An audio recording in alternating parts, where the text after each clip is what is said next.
भाई दूज के दिन घर में ये 3 पकवान कभी मत बना, वरना लक्ष्मी जी हमेशा के लिए दूर हो जाती है। दर्शक बंधु, क्या आप जानते हैं कि कई बार हमारा भाग्य खुद हमारे हाथों से फिसल जाता है और हमें पता भी नहीं चलता कि गलती कहां हुई। हम सोचते हैं कि पूजा कर ली, दीप जला दिए, तिलक लगा दिया तो सब कुछ शुभ ही होगा, लेकिन नहीं। कुछ ऐसे भी नियम होते हैं जिन्हें अगर अनजाने में भी तोड़ दिया जाए तो मां लक्ष्मी स्वयं उस घर से चली जाती है और फिर वर्षों तक वापस नहीं लौटती। भाई दूज का दिन केवल तिलक और मिठास का पर्व नहीं है, ये वो क्षण है जब देवी लक्ष्मी स्वयं प्रत्येक घर में विचरण करती हैं और हर घर के स्वाद का आस्वादन करती हैं। लेकिन यदि इस दिन आपने वह 3 पकवान बना दी जिन्हें देवी लक्ष्मी अप्रसन्न होकर अस्वीकार करती हैं, तो वह घर चाहे कितना भी संपन्न क्यों ना हो, धीरे धीरे दरिद्रता का घर बन जाता है। इसलिए आज ध्यान से सुनिए, क्योंकि आगे मैं बताने जा रहा हूं वे 3 पकवान जिन्हें भाई दूज के दिन भूलकर भी नहीं बनाना चाहिए। ये कोई अंधविश्वास नहीं, बल्कि सदियों पुरानी परंपरा और देवी के नियमों का वह सत्य है जिसे हमारे ऋषि मुनियों ने अनुभव से जाना था। तो आइए आगे बढ़ते हैं और जानते हैं कि कौन से वे पकवान हैं जो बनते ही मां लक्ष्मी के चरण उस घर से उठ जाते हैं। लेकिन दर्शक बंधु, आगे बढ़ने से पहले मैं आप सबसे एक छोटी सी लेकिन बहुत ही महत्वपूर्ण विनती करना चाहता हूं। साथियों, ये हमारा नया चैनल है। अगर आप सच में सनातन धर्म के प्रति श्रद्धा रखते हैं तो कृपया इसे अपने हृदय से प्यार दें। चैनल को अभी सब्सक्राइब करें ताकि हमारे इस दिव्य धर्म का प्रचार हर घर तक पहुंचे। क्योंकि याद रखिए, जब आप एक धार्मिक संदेश को साझा करते हैं तो वह केवल वीडियो नहीं फैलती, बल्कि मां लक्ष्मी की कृपा, संस्कृति की रक्षा और आस्था की ज्योति भी हर दिशा में फैलती है। तो आइए साथियों, राधा रानी की कृपा से जानते हैं उन तीनों चीजों के बारे में। साथियों, पहली चीज है अधिक नमक या चटपटा भोजन। दर्शक बंधु, जरा ठहरिए, क्योंकि जो बात आप अब सुनने जा रहे हैं वो साधारण नहीं है। भाई दूज के इस पवित्र दिन पर एक ऐसी गलती बहुत से लोग अनजाने में कर बैठते हैं और वही गलती मां लक्ष्मी को आपके घर से दूर कर देती है। हाँ, आप सही सुन रहे हैं, वो गलती है भोजन में अधिक नमक और चटपटे स्वाद का प्रयोग। अब आप सोच रहे होंगे, अरे इसमें क्या बुराई है, स्वाद तो हर कोई चाहता है। लेकिन ध्यान रखिए, ये सिर्फ स्वाद का सवाल नहीं है, ये उस ऊर्जा का सवाल है जो आपके घर में फैलती है। भाई दूज के दिन मां लक्ष्मी हर घर का स्वाद लेती है। वो केवल भोजन नहीं देखती, बल्कि ये भी देखती हैं कि उस भोजन में क्या भाव, क्या शुद्धता और क्या संतुलन है। और अगर उस दिन के भोजन में नमक हद से ज्यादा हुआ, स्वाद तीखा हुआ या मन में चटपटेपन की भावना रही, तो समझ लीजिए कि लक्ष्मी जी उसी क्षण उस घर की दहलीज पार नहीं करती। क्योंकि नमक का संबंध केवल भोजन के स्वाद से नहीं, बल्कि हमारे जीवन के स्वाद से है। जब नमक संतुलित होता है तो जीवन में मिठास रहती है, लेकिन जब नमक ज्यादा हो जाता है तो जैसे भोजन बेस्वाद हो जाता है, वैसे ही रिश्तों में कटुता आ जाती है। इसलिए भाई दूज जैसे दिन पर जहां बहन प्रेम से तिलक करती है और घर में भाई के दीर्घायु होने की कामना की जाती है, वहां भोजन का स्वाद भी प्रेम और संतुलन से भरा होना चाहिए, न कि तीखेपन और अधिक नमक से। कभी ध्यान दिया है, जब घर में खाना ज्यादा नमकीन बन जाता है तो बातें भी कुछ कड़वी हो जाती हैं। कोई न कोई कह देता है, आज तो नमक बहुत हो गया, और वहीं से शुरू हो जाती है छोटी सी बहस जो धीरे धीरे माहौल बिगाड़ देती है। ये सिर्फ शब्द नहीं, ये ऊर्जा की लहरें हैं। नमक की अधिकता जहां भी जाती है वहां असंतुलन छोड़ जाती है, शरीर में भी और मन में भी। मां लक्ष्मी का एक रूप शांति स्वरूपा कहा गया है। जहां संतुलन और सादगी होती है वहां वह स्थायी निवास करते हैं, लेकिन जहां दिखावा, स्वाद की लालसा और अधिकता होती है वहां वह अधिक देर नहीं ठहरती। इसलिए भाई दूज के दिन भोजन में संतुलन ही सबसे बड़ा उपाय है। इस दिन भोजन बनाते समय ध्यान रखिए, हर चम्मच में प्रेम डालिए, हर दाने में भक्ति डालिए। नमक डालते समय मन में एक मंत्र बोलिए, जितना चाहिए उतना ही, क्योंकि इस दिन का भोजन केवल आपके शरीर को तृप्त करने के लिए नहीं, बल्कि आपके घर के वातावरण को पवित्र करने के लिए होता है। और याद रखिए, ये बात कोई अंधविश्वास नहीं बल्कि जीवन का अनुभव है। नमक उस घर की ऊर्जा को प्रभावित करता है। जितना तीखा स्वाद उतनी तीखी वाणी, जितनी कटुता भोजन में उतनी ही रिश्तों में। इसलिए भाई दूज पर अपने भोजन को सादा, सात्विक और मधुर रखिए।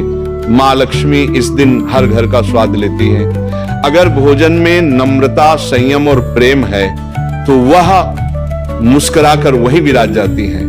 लेकिन अगर उसमें उत्तेजना, अहंकार या अधिकता है तो वह चुपचाप चली जाती है और फिर पूरे वर्ष उस घर में अशांति और आर्थिक असंतुलन बढ़ने लगता है। इसलिए भक्तों, अगर आप चाहते हैं कि माँ लक्ष्मी हमेशा आपके घर में रहे तो भाई दूज के दिन ये पहली बात कभी मत भूलिए, भोजन में नमक और छटपटेपन की अधिकता न करें। प्रेम से, सादगी से और श्रद्धा से बनाया गया सात्विक भोजन ही वह दीप है जिसमें माँ लक्ष्मी का आशीर्वाद सदैव जलता रहता है। साथियों, दूसरी चीज है, तेज मिर्च और भारी मसालों वाला भोजन दर्शक बंधु, अब ध्यान से सुनिए, क्योंकि जो बात अब बताने जा रहा हूं उसे हल्के में लेना सबसे बड़ी भूल होगी। भाई दूज का दिन केवल एक त्योहार नहीं है, ये वो क्षण है जब घर की ऊर्जा, मन की स्थिति और भोजन का स्वाद तीनों मिलकर तय करते हैं कि लक्ष्मी जी उस घर में टिकेंगी या नहीं। और इस दिन अगर आपने भोजन में तेज मिर्च, भारी मसाले या बहुत तला भुना भोजन बना दिया तो समझ लीजिए कि घर की शांति, माँ लक्ष्मी की कृपा और रिश्तों की मधुरता धीरे धीरे दूर जाने लगती है। भाई दूज का दिन शांत प्रेम का दिन है, पर मसालों की अधिकता मन को उत्तेजित कर देती है। मिर्चें जितनी जबान को जलाती हैं, उतनी ही जल्दी गुस्सा, क्रोध और अधीरता मन में बढ़ा देती है। भारी मसालों का प्रयोग शरीर को आलसी, थका हुआ और चिड़चिड़ा बनाता है, और जब मन थक जाए तो पूजा का भाव भी फीका पड़ जाता है। इसीलिए शास्त्रों में कहा गया है, त्योहार का भोजन ऐसा हो जो आत्मा को हल्का करे, ना कि मन को बोझिल। कई घरों में लोग सोचते हैं भाई दूज है, कुछ खास बनाना चाहिए, और उसी सोच में ज्यादा मिर्चें, ज्यादा तेल और ज्यादा मसाले डाल देते हैं। पर वो भूल जाते हैं कि खास का मतलब भारी नहीं होता। इस दिन का खास भोजन वह है जो सात्विक हो, शुद्ध हो और हर निवाले में भक्ति की सुगंध दे। माँ लक्ष्मी की कृपा उस घर पर ठहरती है जहां भोजन में संतुलन और पवित्रता हो। तेज मिर्चें और भारी मसाले न केवल शरीर को उत्तेजित करते हैं बल्कि घर के वातावरण की ऊर्जा को भी दूषित कर देते हैं। जिस घर से तीखे धुएं की गंध उठती है वहां मन में बेचैनी, बातों में तीखापन और विचारों में अस्थिरता आती है। और याद रखिए, माँ लक्ष्मी का निवास वहां होता है जहां संतुलन हो, सौम्यता हो और सादगी हो। एक और बात, जिस दिन का भोजन जितना शांत होता है उस दिन की वाणी उतनी ही मधुर होती है। इसलिए भाई दूज पर अगर आप चाहते हैं कि भाइयों बहनों में स्नेह बढ़े, परिवार में मेल मिलाप बने, तो भोजन में ऐसी चीजें बिल्कुल न बनाइए जो आग की तरह जलन पैदा करे। तीखे स्वाद से जो गर्मी निकलती है वही गर्मी परिवार के संवादों में आ जाती है। शास्त्रों में यह भी कहा गया है कि जब हम देवताओं को भोग लगाते हैं तो उसमें मिर्च और मसाले नहीं होते, क्योंकि देवता प्रसन्न भोजन से प्रसन्न होते हैं, प्रचंड भोजन से नहीं। इसलिए जब माँ लक्ष्मी आपके घर आए और आप उन्हें ऐसा भोजन परोसे जिसमें तेज मिर्च या भारी मसाले हों, तो वह केवल एक बार स्वाद लेकर लौट जाती है। फिर चाहे घर कितना भी सजाया जाए, लक्ष्मी का स्थायी निवास नहीं होता। इस दिन सबसे उत्तम भोजन वही है जो हल्का, मीठा और शुद्ध हो, जैसे खीर, फलाहार, मिश्री, पूड़ी या हल्की दाल, चावल। ऐसा भोजन पेट को नहीं, मन को तृप्त करता है, और जब मन तृप्त होता है तब वही तृप्ति घर के हर कोने में सुख बनकर फैल जाती है। तो याद रखिए, भाई दूज के दिन अगर आप अपने घर में शांति, प्रेम और माँ लक्ष्मी की कृपा चाहते हैं तो अपने रसोई घर से आग की लपटें नहीं, सुगंध उठनी चाहिए। मिर्च और मसालों की अधिकता छोड़ दीजिए और सादगी को अपना लीजिए, क्योंकि जहां भोजन में संयम है वहां व्यवहार में मिठास है, और जहां व्यवहार में मिठास है वहां लक्ष्मी जी स्वयं निवास करती है। तीसरी चीज, मांसाहारी या हिंसक भोजन भक्तों। अब हम उस तीसरी और सबसे गंभीर गलती पर आते हैं, जो अगर भाई दूज के दिन हो जाए तो मां लक्ष्मी स्वयं उस घर की देहरी से लौट जाती हैं। वह गलती है इस पवित्र दिन मांसाहारी या किसी भी प्रकार का हिंसक भोजन बनाना। ध्यान से सुनिए, भाई दूज केवल प्रेम, रक्षा और आशीर्वाद का पर्व नहीं है, यह अहिंसा का भी प्रतीक है। ये वह दिन है जब बहन अपने भाई की लंबी आयु और सुख समृद्धि के लिए तिलक करती है, जब घर में मंगलमय वातावरण बनाया जाता है। ऐसे पवित्र दिन पर अगर रसोई में मांस, मछली, अंडा या किसी भी जीव से जुड़ा भोजन पकाया जाता है तो वह पवित्रता एक क्षण में भंग हो जाती है, क्योंकि मां लक्ष्मी का वास वहीं होता है जहां दया, करुणा और सात्विकता का भाव हो।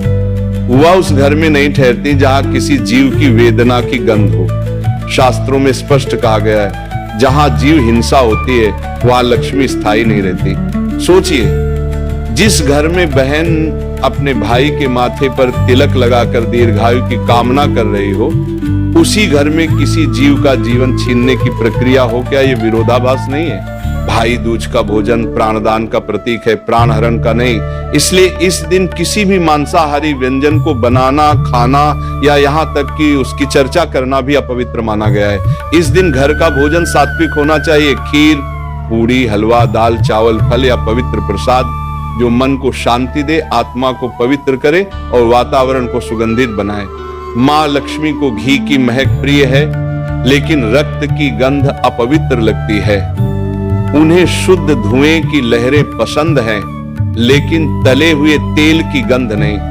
वह उस रसोई में आती है जहां प्रेम से रोटी सेंकी जाती है, जहां किसी का दर्द नहीं उठता, जहां हर व्यंजन दया और श्रद्धा से बना होता है। कई लोग ये सोचकर गलती कर बैठते हैं कि त्योहार है, चलो कुछ खास बनाते हैं। लेकिन याद रखिए, त्योहार का खासपन स्वाद से नहीं, भाव से होता है। मांसाहार कभी समृद्धि का प्रतीक नहीं रहा, वह केवल भोग और तामस का प्रतीक है। और तामस जहां होता है वहां मां लक्ष्मी नहीं, केवल दरिद्रता और असंतोष का वास होता है। यह भी कहा गया है कि भाई दूज पर जो व्यक्ति सात्विक भोजन करता है, दया का पालन करता है और किसी जीव को कष्ट नहीं देता, उसके घर में केवल धन ही नहीं बल्कि मानसिक शांति, स्थिरता और पारिवारिक एकता बनी रहती है। वहीं जो व्यक्ति उस दिन हिंसक भोजन करता है, उसके जीवन में धीरे धीरे शांति खत्म होने लगती है, बात बात में कलह बढ़ने लगता है और धन होते हुए भी सुख नहीं रहता। भक्तों, मां लक्ष्मी मृदुल स्वरूपा हैं। वह वहां ठहरती हैं जहां कोमलता हो, जहां श्रद्धा हो, जहां करुणा की भावना हो। इसलिए इस दिन अपने रसोई घर को ऐसा बनाइए कि वहां से केवल प्रेम की सुगंध उठे, न कि किसी जीव के दुख की। भाई दूज के दिन मांसाहारी भोजन न केवल पाप माना गया है, बल्कि ये एक ऊर्जात्मक दोष भी उत्पन्न करता है। घर की ऊर्जा भारी हो जाती है, मंदिर के दीपक जल्दी बुझते हैं और मन की स्थिरता टूट जाती है। इसी कारण प्राचीन काल में कहा गया था, जिस दिन बहन अपने भाई के लिए